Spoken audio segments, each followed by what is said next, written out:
네, 안녕하세요. 스포일러 김승현입니다. 이야, 이 구도로는 진짜 오랜만에 인사드리는 것 같네요. 앞으로 자주 좀 이렇게 영상으로 찾아뵙도록 해보겠습니다. 물론 우리 안PD 영상도 계속 나갈 거니까 너무 걱정하지 마시고요. 뒤에 배경이 좀 허전하죠? 여기가 저희 새 사무실인데 아직 가구가 다 안 와서 당분간은 뒷배경이 좀 허전할 수 있으니까 양해 부탁드립니다. 약간 연재 형식으로 영상을 내보내면 좋을 것 같아서 어떤 걸 주제로 잡을까 고민해봤거든요. 그런데 요즘에 자동차를 리스나 렌트로 타고 다니는 분들이 굉장히 많잖아요. 당장 저희만 해도 리스차가 3대나 있는데 이게 과거에는 비싼 수입차만 리스로 탄다는 인식이 있었는데 요즘에는 국산차도 이렇게 타고 다니는 경우가 굉장히 많거든요. 그런데 이게 막상 계약하려고 보면 이자율부터 선납금이냐 보증금이냐 수수료가 얼마나 되고 잔존가치는 얼마나 되고 굉장히 복잡합니다. 그런데 정작 수요가 늘어나는 와중에 이거랑 관련된 설명을 잘 해주는 곳이 없어서 이런 이야기를 몇 편에 나눠서 해보려고 합니다. 이게 좀 중요한 게 똑같은 차에 똑같은 조건인데 누구는 월 50만 원을 내고 누구는 월 80만 원을 내고 너무 이상하잖아요. 단순히 이자율만 문제라고 하기엔 30만 원 차이는 너무 크기도 하고요.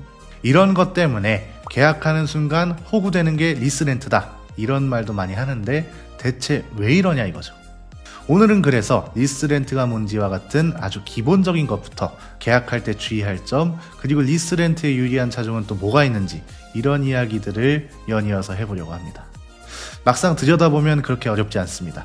오늘은 우선 리스와 렌트는 대체 뭐가 다르고 계약서에서는 뭘 봐야 호구당하지 않는지 이런 이야기들을 최대한 쉽게 풀어보겠습니다. 여러분, 나라에서 정한 지원금 놓치고 계시지 않으세요? 신용카드부터 약정 끝난 인터넷, 정수기, 휴대폰 가만히 놔두면 최대 128만원 손해입니다. 전화 한 통으로 설치당해 입금되는 아정당. 배우 원빈님이 15년 만에 선택한 이유가 있는 거죠. 365일 24시간 전화, 카톡, 무료 상담까지 전국 가입자 수 1위답게 다른 곳보다 혜택이 적다면 차액의 120% 보상. 이사 청소도 유명한 홈서비스 전문기업 아정당. 본사에서 100% 보장하는 본사 책임제로 이사 당일 불만족 시 전액 환불, 보장 이사도 가능해요. 인터넷, 정수기, 휴대폰, 이사 청소, 카드까지 정당하게 받자 아정당.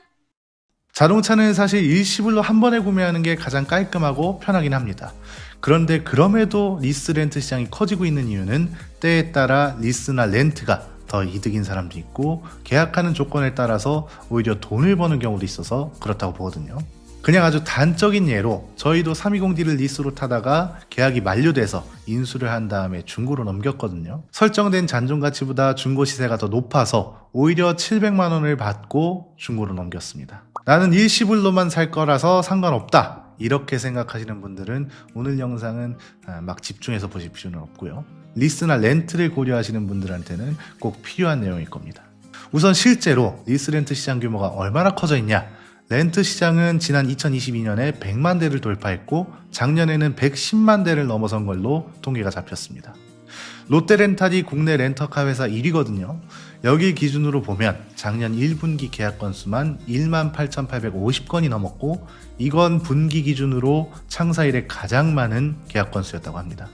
이렇게 되면서 자연스럽게 렌터카 업체들 매출과 영업이익도 안정적으로 유지되고 있다는 걸 확인할 수 있죠. 리스 시장은 통계를 좀 나눠서 봐야 합니다.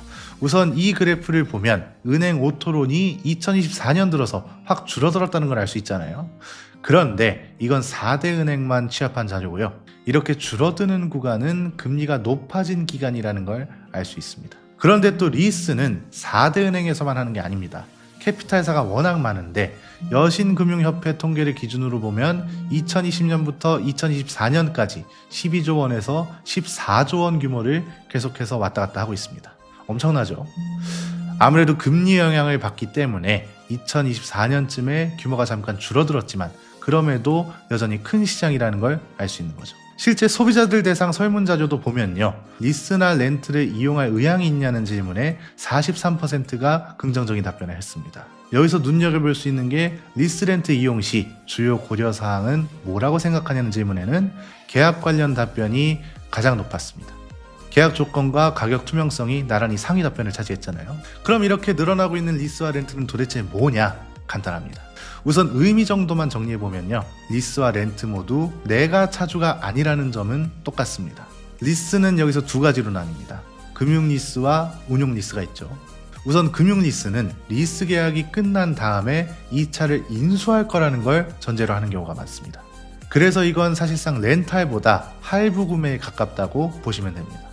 반면에 운용리스는 반납과 인수 중에 선택이 가능한 임대 성격이고 얘는 이제 렌탈에 가깝다고 보시면 되는데 캐피탈사마다 재리스를 선택할 수 있는 경우도 있습니다. 금융리스와 운용리스 모두 번호판은 하호호가 아니라 일반 번호판을 달게 되고요. 리스랑 비교할 수 있는 건 장기 렌트죠. 장기 렌트는 말 그대로 자동차를 대여하는 계약인 겁니다. 그럼 리스와 렌트는 실제로 뭐가 다른 거냐? 개인이 체감하는 걸 위주로 보면 이렇습니다. 3가지 정도로 나눠서 볼 수 있는데요.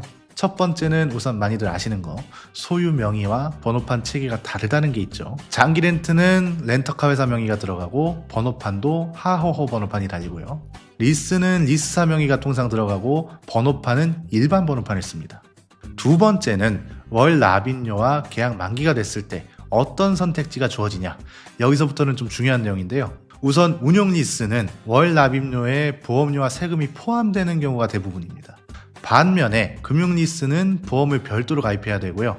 장기 렌트는 대부분 보험이 포함되어 있고 여기에 추가로 정비가 포함되는 경우도 있습니다. 이때는 당연히 월 납입료가 더 비싸지겠죠. 여기서 이제 운용리스와 장기 렌트는 계약서에 대부분 계약 주행거리라는 게 들어갑니다.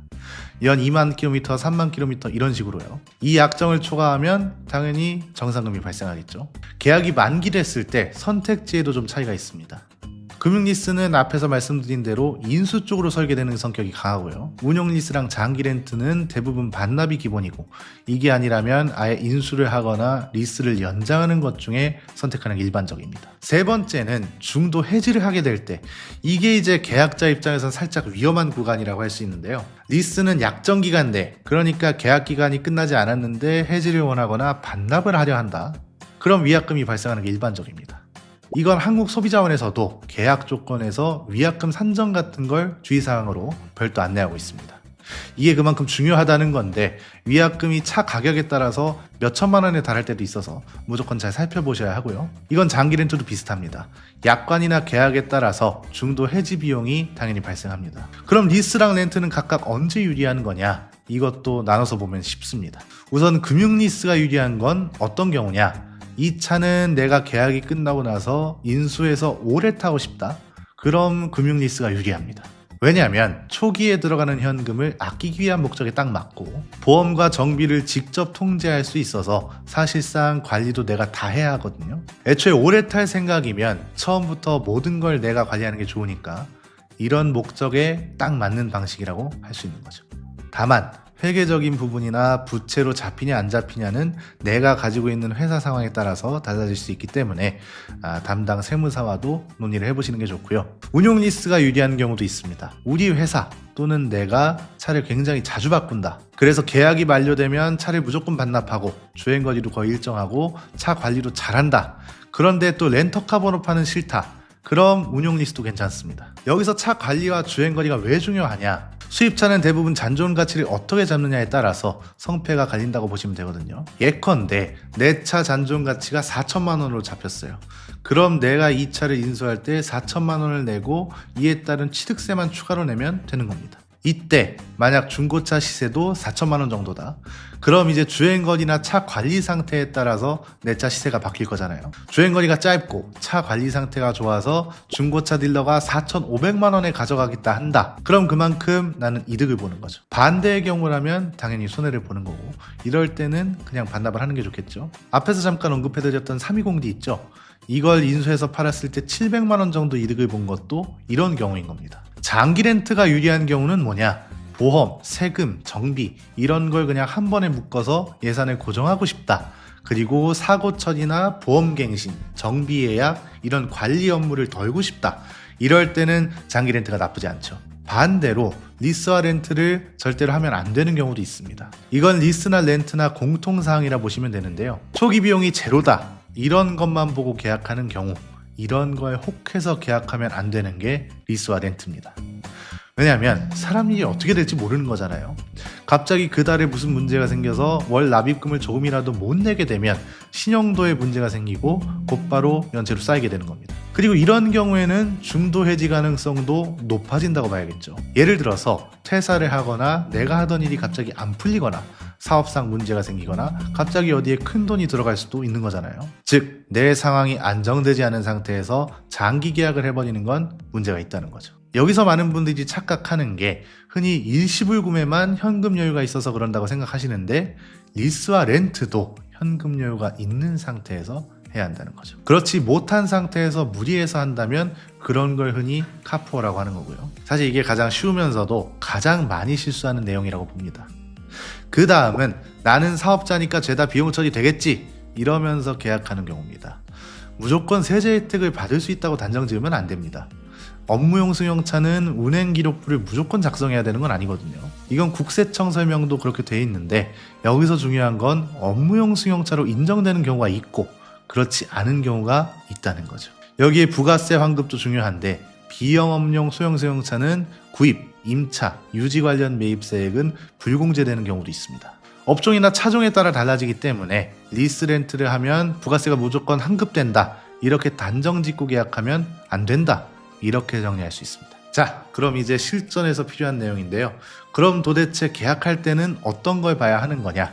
여기서 잘못하면 아무리 좋은 차를 계약해도 손해를 보게 되는 거겠죠. 뭐 인수할 거냐 반납할 거냐 나중에 리스를 연장할 거냐 이런 건 내가 상황과 조건을 따져가면서 판단하면 되고요. 연 주행거리도 내가 평소에 얼마나 타고 다니는지는 잘 알고 있으니까 대충 계산해보면 됩니다. 그럼 뭘 보면 되냐? 가장 핵심은 보증금과 선납금이고요. 잔존가치와 수수료도 중요합니다. 보증금하고 선납금은 간단합니다. 웬만하면 그냥 보증금을 내는 게 낫습니다. 왜냐하면 보증금은 계약이 끝나면 내가 돌려받을 수 있는 돈이고요. 선납금은 돌려받을 수 없는 돈이거든요. 이 대목에서 이런 말이 나올 수도 있습니다. 아니, 선납금을 내고 싶어서 내? 월 납입금 줄이려고 어쩔 수 없이 내는 거지. 이런 말인데요. 이게 무조건 이렇게만 생각하시면 좀 곤란합니다. 선납금은 약간 눈속임 같은 겁니다. 말 그대로 내가 월 납입료로 낼 돈을 먼저 내는 거라서 월 납입료가 낮아지는 것처럼 보이는 것뿐이라는 거죠. 반대로 보증금은 내가 나중에 돌려받을 돈이면서 월 납입료도 낮출 수 있습니다. 왜? 보증금을 내면 금리가 확 낮아지거든요. 실제로 견적을 내봤는데요. 이게 모델3 퍼포먼스 견적서인데 당연히 똑같은 조건으로 낸 겁니다. 그런데 보증금이 없을 때는 월 72만원, 76만원 이렇게 나오던 차가 보증금 500만원만 넣으면 이렇게 66만 4천원까지 떨어집니다. 같은 주행거리와 계약기간인데도 이렇게 차이가 커진다고요. 여기서 또 중요한 게 한 곳에서만 견적을 내면 절대 안 된다는 겁니다. 방금 보신 것처럼 같은 차종과 조건인데도 캐피탈마다 월 납입료가 천차만별입니다. 가장 좋은 건 처음부터 여러 견적을 내서 보여주는 곳을 찾는 게 좋죠. 저희가 함께하고 있는 BPD오토가 그런 경우인데 같은 조건으로 견적을 최대한 많이 내서 가장 저렴한 순으로 보여주면 나는 그냥 가장 저렴한 걸 선택하면 되잖아요. 저희가 왜 BPD오토와 파트너십을 맺게 됐는지도 다음 영상에서 자세히 말씀드릴 건데요. 웬만하면 선납금보단 보증금, 그리고 아주 냉정하게 말하자면 보증금이 아닌 선납금을 무조건 내고 타야 하는 경우라면 내가 진짜 리스 렌트를 해도 되는 건가? 이런 질문을 되새겨 보시는 게 좋습니다. 수수료도 체크해 보시는 게 좋습니다. 이건 아주 쉽게 말하면 중간에서 들어가는 마진 비슷한 거라고 보시면 되는데요. 월 납입금이 다른 곳에 비해 너무 높다. 그럴 때 이 수수료도 체크해 보시는 게 좋다는 겁니다. 이 외에도 뭐 리스나 렌트에 유리한 차종 같은 것도 있거든요. 유독 법인 번호판을 많이 달고 다니는 수입차들이 있는데 이런 것도 다 이유가 있는 거라서 다음 영상에서 자세히 다뤄보도록 하고요. 댓글로 또 관련해서 궁금한 걸 남겨주시면 다음 영상 기획할 때 적극적으로 반영해 보겠습니다. 유익하셨다면 구독과 좋아요 한 번씩 부탁드리고요. 저는 지금까지 스포일러 김승현이었습니다. 감사합니다.